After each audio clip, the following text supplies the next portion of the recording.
Hey everyone, it's Mike Andes, and today we are actually going to be talking with a $5 million landscaping business that has 75 employees out in the field and more than 12 full-time employees in the office. We're going to be discussing how they can use software and specifically Copilot CRM to make sure they get more efficient and can continue to grow the business. The past 3 to 4 years, they've been stagnating growth, and the owner is trying to grow the company. He's brought in Brennan, who's a young guy that is trying to make sure he can implement software inside the business to make it more efficient and continue growing the business. Now, at a $5 million business with 75 employees that have been using paper to clock in and out, paper for job notes, and switching to a mobile app and all the functionality of software, it can be very, very difficult. So if you're thinking about switching to a CRM, if you're thinking about changing software or just implementing any change inside of your business, this will be a great listen as we break down not just the software aspects of switching to Copilot, but also how do we get the entire organization to adopt this change and make sure it's a positive win for everyone. Let's go ahead and roll the tape. Thanks for hopping on, Brennan. I Yeah. know that some of the people in the Facebook group are interested to see how you guys kind of adapt and things, but I more or less just want to just focus on you guys in terms of how we can make sure Copilot adapts to you. There's certain things that we can take what you guys currently are doing inside QuickBooks and make it work. And so hmm maybe because I have a little bit of brief understanding, I've looked at your account and things, but maybe give me like a 2 second snapshot of what the business is at and what it's kind of currently using, just so I have a little bit of frame reference, and then we'll jump right in. Yep. Yeah. So I'm still kind of catching up to speed. I just got hired, gosh, a month ago to basically be the one that's doing all of the Copilot integration, all of this stuff. So right now, so they've tried LMN, Arbor Gold, um, and one other one. I don't remember Aspire? exactly. No, so we've been in meetings with Aspire, and that was the other one we were seriously considering. The Cool. cost was the biggest Yeah. downfall to that one. Um, so So yeah, they've tried. how has it been the fact that within a month you having to make this massive change? 'Cause it's a big business to make that change on. You're a month in. Has that been difficult? Just like your perspective, just me asking you. It can be kind of overwhelming at times. I Yeah. think like I stepped into the role knowing it was going to be tough, Yeah. and I'll have to be the bad guy to a lot of the managers who have been doing stuff a certain way for a long period of time, and I'm okay with it. Honestly, it's okay. Yeah. I have a relationship with a lot of them, so it helps a lot. Um, Cool. Are they but pretty yeah, open to it? Like they know it needs to be done, just a matter of like how do we make it work? they're more open to it now because there's been 2 or 3 failed attempts, and so they're like, we're gonna go full-fledged, hire someone to make sure that it goes full-fledged, tell us what needs to change, tell us what we need to do. We're going to make it work this time." Yeah. That's kind of their mentality because it's failed twice already or 3 times already, so And when it failed, Brandon, do you think it was just a matter of lack of everyone like actually having that mindset, or do you think it was the software didn't work correctly, or it wasn't just like no one fully committed to it, essentially? a little bit of all of it, I think. Okay. Yeah, they'll Okay. say the software, I think, but I think there was a little bit of the other factors as well, And so so has it just kind of built up to the point where they know, like, we have to do this, we have to tear the Band-Aid off, and like it's gonna hurt a little bit? yeah, because they've been trying to grow, like intentionally trying to scale or grow over the last 3 to 5 years and really have been at a plateau as far as revenue goes. And basically what I told them when before I got hired was like, you're only going to be able to grow as much as you can manage. And with a paper system, you can't manage everything efficiently. Things are going to fall through the cracks. Everything is limited by human error or human ability or capacity. And if you're not using a software or a computer system to do a lot of this stuff, you're seeing the fruit of it. It's like this.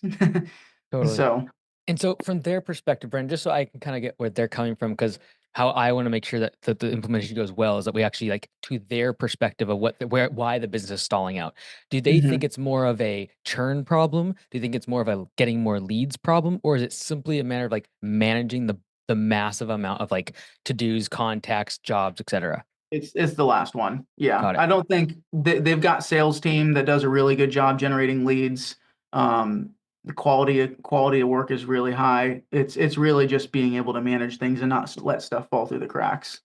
Got it. Cool. So it's really a constraint admin. And from that admin perspective, how many people are currently in the office? 1, 2, 3, 4, 5, 6, 7, 8, 9, 10, 11. I think 13 or 14. Okay, so 13 full timers, let's just call it that, in office. Got it. And then how many in the field right now, Brennan? Oh gosh. It's like Well, we're 50, slowing 60, down, so now it's a little lower, but but kind of on average, like if you took a kind of peak season. 75-ish. Got it. Perfect. Well, ultimately, like pretty good ratio, honestly, like the 13 to 75. So I don't feel like it's bloated. So that's Mhm. the positive aspect, right? Yeah. Is if it's a matter too of like, can we keep the staff at 13 in the office but still grow the business by say 30 to 40%? That's Mhm. where I think that it makes sense on the software side. So okay, cool. Yeah.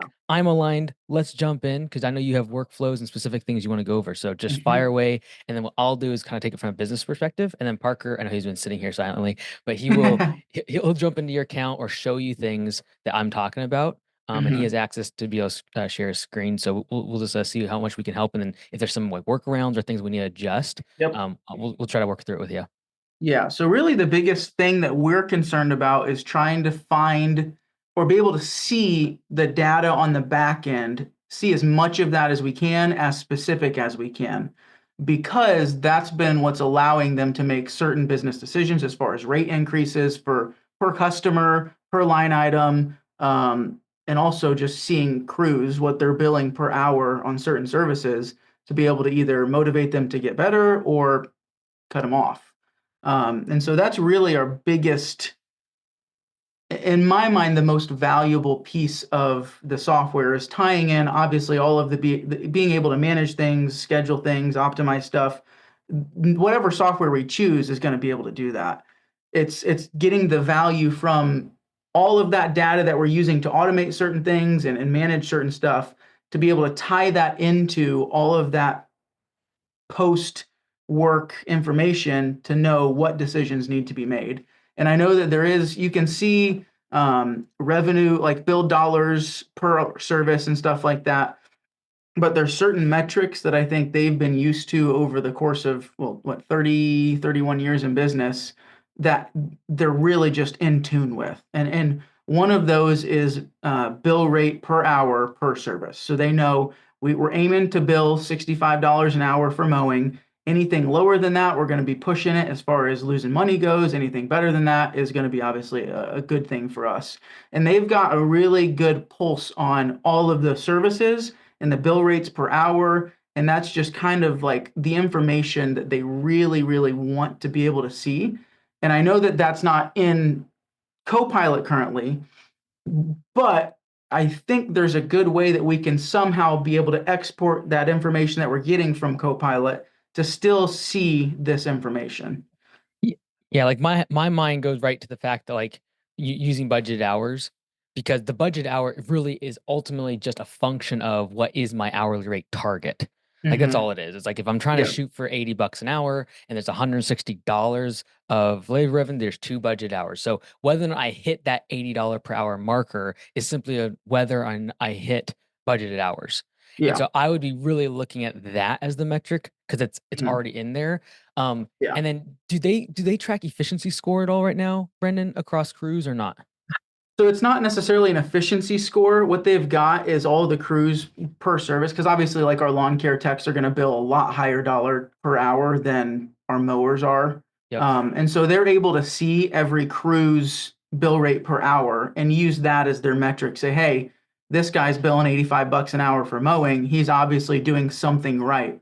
Or in some situations, the customers that he has are a lot easier to mow. The properties are just a lot easier to mow. So that's Y- kind of the metrics we have per crew to motivate them. Yeah.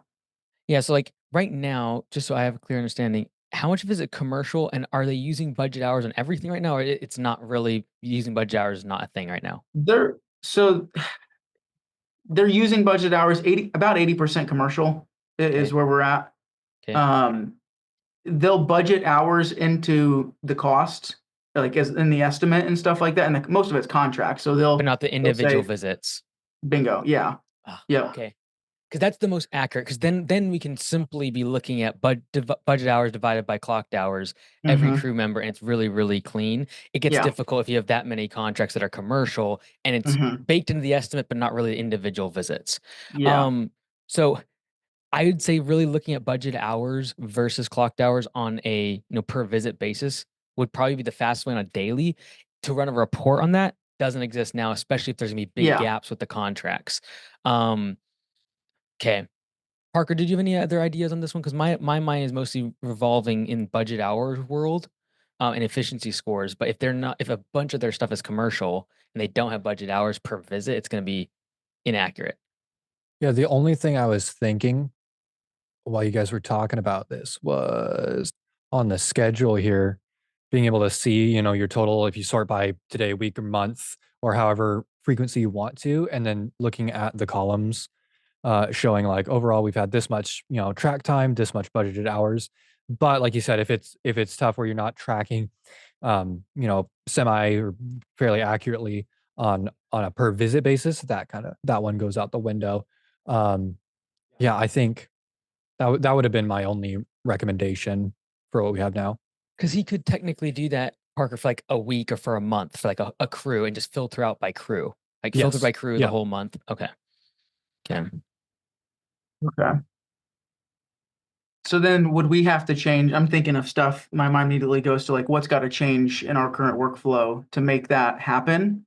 The most So would accurate we The most go ahead? accurate, Brennan, is if you can figure out a budget hour time for each of those visits. And even Hmm. if right now, like you guys are already kind of assuming a certain amount of hours are going to be on a Yes. job. So Yeah. you could just kind of use that for now, even if they're not actually taking it from the estimate. Because, like, in the perfect world, when you take, okay, there is 3,000 budget hours we're signing this contract. In the perfect world, when you create the level billing agreement, we would create the jobs with budget hours attached to them. Yeah. That would be probably a bigger change on like the sales team that would have to happen. But for Yeah. now, could take a week to say, hey, let's go through these contracts and let's guesstimate because we already are doing it from a scheduling perspective. Yeah. How many budget hours should we be spending on these jobs? If you can get that in there, then the most accurate form of that report on the dispatch board is budget hours versus actual hours. And then just Yeah. filtering by crew on a weekly, monthly, daily basis and figuring out Hmm. where is everyone at. Okay. Because right now, I think so. I actually just learned this within the last couple weeks. We had our IT guy kind of set up a smart sheet system to be able to Mhm. get to that, like pull a lot of data, honestly. So like all of the individual cards that they get, we're on a paper system right now. So we'll print out a card with all the services, all the property information, all that stuff. And then on the crews, the foremans will track the actual hours and all of that stuff. And then the managers then will get those cards and go to Smartsheet and enter in all of this data into Smartsheet. And that's kind of how we're pulling a lot of the information that is valuable to the owner of the company, to be honest. So in my mind, there's that might still have to exist, at least for a little bit and overlap and maybe forever, honestly, because he's just translated a lot of his business decisions from that specific kind of data, the build rate per hour. Yeah, if the crew manager though clocks the entire crew into the job, you're still gonna be able to see that in the track time. So you could still Yeah. run a report Yeah. from that dispatch board. So that might be helpful. And even too, if you do like some sort of a transition period, even if they kept doing the paper thing for now, you could just manually input that on the job as track time. Yeah. So yeah, that's gonna be a beast. The amount of contracts they have. So I think that it probably like the guesstimate of number of budget hours is probably gonna be your closest because Yeah. your scheduling department is doing that. They just don't have an exact number, but Yeah. they're kind of doing it. And then I Hmm. would really recommend trying to go to your schedule or to your sales department, and be like, hey guys, you guys are coming up with budget hours to come up with the price. I need that on every single visit. So when the crew shows up in the mobile app, they're not seeing the entire contract. Because Okay. I'm assuming right now when the crew goes to like a 12-month contract, are they seeing all the line items of the contract or what are they seeing? Oh, it depends. Some contracts, so if a contract includes mowing, pruning, edging, weed control in the bed or bed care stuff, Mhm. then no, each crew will only see what they're doing. So we've got a mowing crew going out. They're only going to see the mowing side of it. Like they're going to get a card that shows the mowing and where they're mowing and stuff like that. And Right. sometimes you'll have a crew do a little bit of everything. So you'll have a crew that will do the mowing and the weed control, but very Yeah. rarely. Like if you could set all up your contracts as level billing agreements and then inside of them put the visits with the budget hours and ideally go back to the estimate and be like, okay, there are 3,000 budget hours. Let's allocate these between all these services. I Hmm. think also what you'll find too, Brendan, it'll unveil some pricing issues or like, okay, this job is way underpriced because I know it takes 11 hours every single week, and I do not have that in the budget hour, budget to be able to like Hmm. work it backwards. So that would be my recommendation. We did that for one of our franchisees that had a ton of commercial, big HOAs, properties Yeah. that take 2, 3, 4 days to do. And it was just a Hmm. matter of like, hey, what's the price? What's the budget hourly rate? And then, okay, here's our budget of budgeted hours. How do I fit all these other services in? And he came to the conclusion you have to raise prices on a lot of them by like 20, 30%. Yeah. Okay. It would be a beast. That's a big job though. But Yeah. you have the off season. And if you have that many people in the office, you could just break them up. But I have a feeling if you didn't do that, which would be the most accurate, which is like actually work from the estimate, budgeted hours, allocate for every single service, you could just ask the scheduling department, like, how long should this take? And they'd Hmm. probably know pretty accurately. Yeah. I might that if that's the route we go, we might have to, or I might have to schedule a call with support or something to be able to see kind of one or two of those that process laid out. And then once I Also, kind of get a feel for it, I can yep. just blow through those in the winter. I will put go ahead to move your next one, Brendan. I'm gonna put a link though in the chat. It's actually me doing one of them. It's from a few years back, so it's Oh, not like the best video, but I took a big contract and I just worked backwards from budget hours. It's not like a great edited video, but okay. it should work. So Okay. feel free to move on, but I'll get the link and I'll put it in the chat for you. Yeah. Yeah, that's really the only big questions I have as far as getting the data. And I know that there's going to have to be some translation because they've been so used to seeing data from a paper system for so long and making business decisions based off of bill rate per hour. And I was talking to the manager not too long ago. I was like, well, go a step further and find a way to figure out profit per service or profit per hour. And yes, it makes sense, but they're so in tune with that bill rate per hour number that that's what they've been making decisions on. And so I know there's going to have to be some translating in that regard. But One thing that'll help too, Brendan, that we do have on the roadmap is which will make what Parker just showed you in the dispatch board a little simpler, is mhm, visits reports.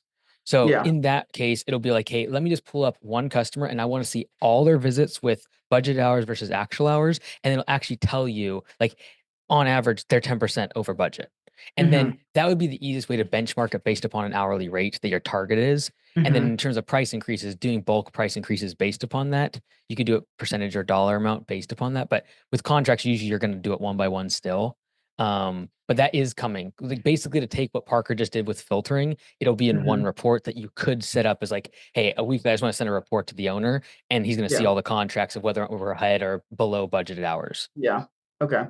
Then the only other really big question I have is like, what would be the recommended process from transitioning from kind of a paper system with some managers doing input and stuff like that? Because I know there's a checklist of stuff, a whole lot of stuff to do as far as we've got to go through all of our customers that got imported through CSV and make sure that all the information is correct. Figure out a way to tag the customers that will be effective for us to be able to know residential, commercial, lawn care, mowing, stuff like that. And then we've got to go through all the items and services, kind of clean those up a little and all the properties. Um, so it's just like there's a lot of to-dos and Mhm. moving pieces in this off season. I'm trying to figure out the most effective way for someone in our situation to get all of that done. What makes the most sense because I don't Mhm. want to just kind of blindly be asking our office manager to go through the customers and our general manager to go through the items and services. Like I want to make sure Yep. that we're doing it in the order that would be best. Yeah, like what's cool is you got basically 2 months before the end of the year. Where my head goes on this one, Brendan, is spend November making sure that you do the back end stuff. So items and services, you know, all the little things that you just mentioned, you got to kind of clean up, make sure the CSV got in, all the data is correct, the Mhm. job is set up correctly. Personally, I would run December with one, maybe two crews on one service. So it's like, hey, we're going to do these two crews. One's going to be lawn care, one's going to do landscaping projects, like projects, and then one maintenance crew. And just these two crews are going to be on Copilot. Because if you roll it across the whole system, you have the likelihood that if one thing goes wrong, it just completely stops everything. That's what's happened in the past. And like they'll back up. Versus like, let's do it with one or two. It's a small piece of the company. If something goes Mhm. wrong, we will figure it out. We will work it out. We'll make sure we adjust and then we will iron it out before we roll it across the whole company. Okay. Would you want, or would you recommend doing the cards, the paper cards alongside that process? Well, what's cool is like you could start off in December, for example. Hey, the first week, guys, we're gonna keep the same cards.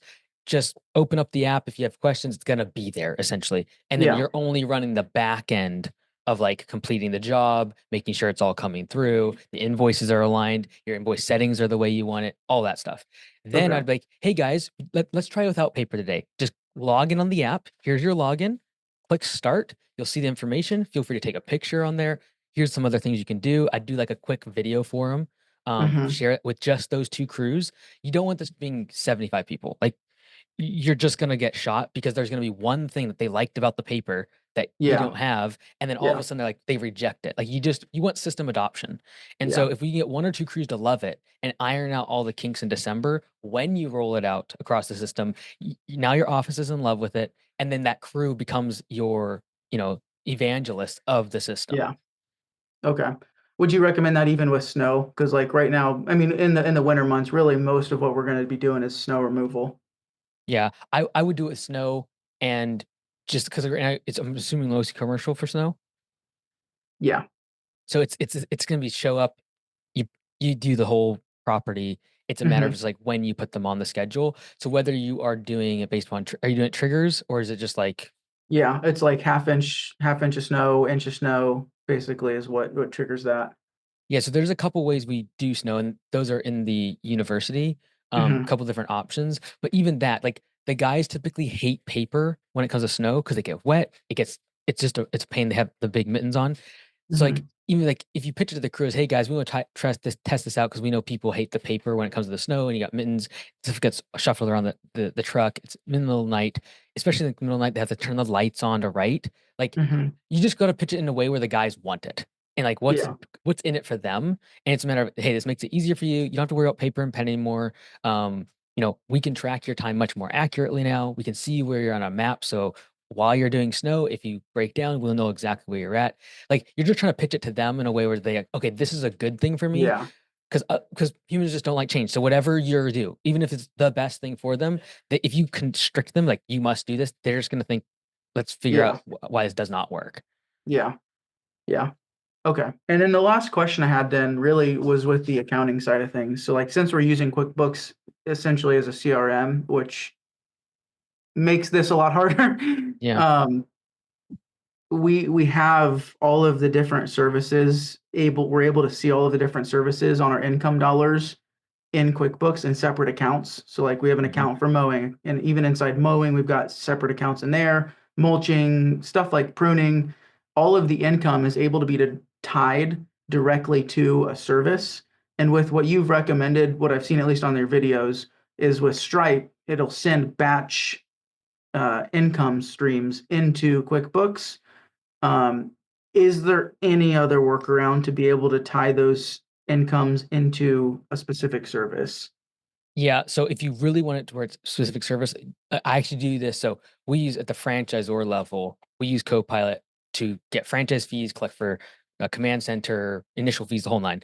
I want the same thing. I just simply go with my account at the end of the month. Well, I don't. The account goes in at the end of the month and just reconciles out Stripe versus Copilot and Okay, just does a journal entry. It takes him about 3 or 4 gotcha. hours for our whole system.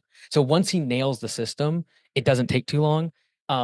So I think it cost me like 200-300 bucks a month, and it's gonna be where if I want that all the Stripe revenue, reconcile it dollar for dollar, penny for penny, and then I know Stripe matches up directly with Copilot, that is possible. It just matter it's Okay, gonna be a manual thing because Stripe is gonna drop into QuickBooks all your money at the same yeah, time. yeah, okay, cool. That was the only, I mean, that's really all the only questions I have. I just see, I always picture this like it's like a mountain in front of me. I know I've got to get to the top. I know the top has a beautiful view and it's well worth it. It's just Yeah. which path do we go down? And yeah, what workflows do we need to really focus on changing and stuff like that? And if their accounting department or accountant, they're like, "Hey, I don't understand how that can be a journal entry," just send us like, I don't even mind if I hook you up with Brad, who's home service CPA. He can just like literally show you what we do to break up all of my revenues. And you probably have like 20 to 30 services. And so it's just a matter of like, okay, at the end of the month or end of the week or whenever they want it reconciled, he can do it. So it is a matter, like you said, like it's like hitting those one things as you climb the mountain one at a time. I would just Hmm. recommend don't try to scale the mountain, just get through the foothills, which is in this case like Yeah. one or two crews, because they will everyone's gonna reject any sort of change, even if it's better for them. So like I had to learn this the hard way, even like last year, for example, when I rolled out AI at Command Center. I was like, this is amazing. This is great. I can see all the numbers. I just rolled it out. Right. Yeah. Well, there's owners and franchisees. They're like, I don't want that. Yeah. And I had every proof and evidence that it was better for them and better for their business, and Hmm. they're going to get more leads, and the list just kept going. But they rejected it because I forced them into it. And Yeah. so I would even if you could, depends on like the managers and stuff. I would try to make it where they get to opt into it. If you Okay. can do this, you'll get way better adoption of your managers and then the crews. So if you can say, hey, you guys can try this. I would probably do this after like testing it out, making sure that you get the kinks out, test it out. If you like it, um, you can roll right into it. If you don't, give us the feedback and stay with the current system. We'll iron out those kinks for you, and then we can try it again. Instead of Okay. being like this day we're all in, like no one can get out, they'll just feel trapped. Versus feeling like you're working with them to actually come up with something that's better for them. Okay. Is it hard to run like a paper system alongside Copilot with some crews?